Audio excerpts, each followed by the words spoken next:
नमो नारायण। सभी भक्तों पर ईश्वर की कृपा हमेशा बनी रहे। विष्णु भक्तों से निवेदन है कि वह इस चैनल को सब्सक्राइब करें। राधे राधे, जय श्री कृष्णा।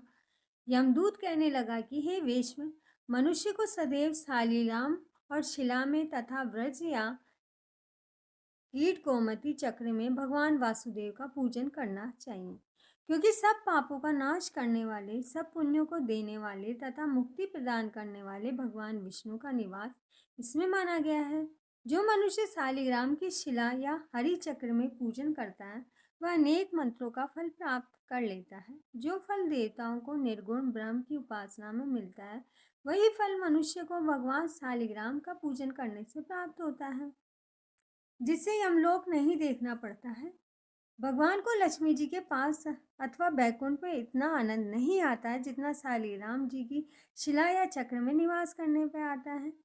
स्वर्ण कमल युक्त करोड़ों शिवलिंग के पूजन में इतना फल नहीं मिलता जितना कि एक दिन शालीग्राम के पूजन से मिलता है।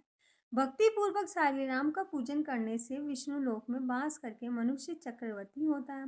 काम, क्रोध, लोभ, मोह, अंधकार से युक्त होकर भी मनुष्य शालीग्राम का पूजन करने से वैकुंठ में प्रवेश करता है। जो सदैव शालीग्राम का पूजन करते हैं वह प्रलय काल तक स्वर्ग में ही वास करते हैं। जो दीक्षा, नियम और मंत्रों से चक्र में बलि देता है वह निश्चित करके विष्णु लोक को प्राप्त होता है।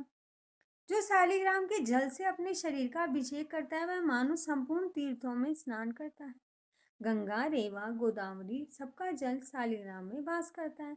जो मनुष्य शालीग्राम की शिला के सम्मुख अपने पिता का श्राद्ध करता है उसके पितर कभी भी कल्प स्वर्ग में हमेशा वास करते रहते हैं।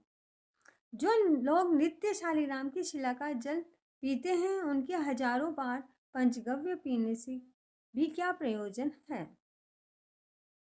यदि शालीग्राम की शिला का जल पिया जाए तो सशस्त्र तीर्थ करने से भी लाभ होता है। जहाँ पर शालीग्राम है वह स्थान तीर्थ के समान माना गया है। वहाँ पर किए गए संपूर्ण दान होम करोड़ों गुना फल प्राप्त होता है। जो एक बूंद भी शालीग्राम का जल पीता है वह माता पिता के स्तनों का दुग्ध पान नहीं करता है, अर्थात गर्भ में ही नहीं आता है।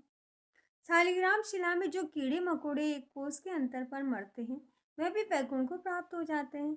जो फल वन में तप करने से प्राप्त होता है वही फल भगवान को सदैव स्मरण करने से प्राप्त होता है।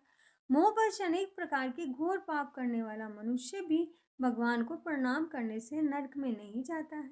संसार में जितने तीर्थ और पुण्य स्थान है, भगवान केवल नाम मात्र लेने से ही सब कुछ प्राप्त हो जाते हैं। जय श्री कृष्णा।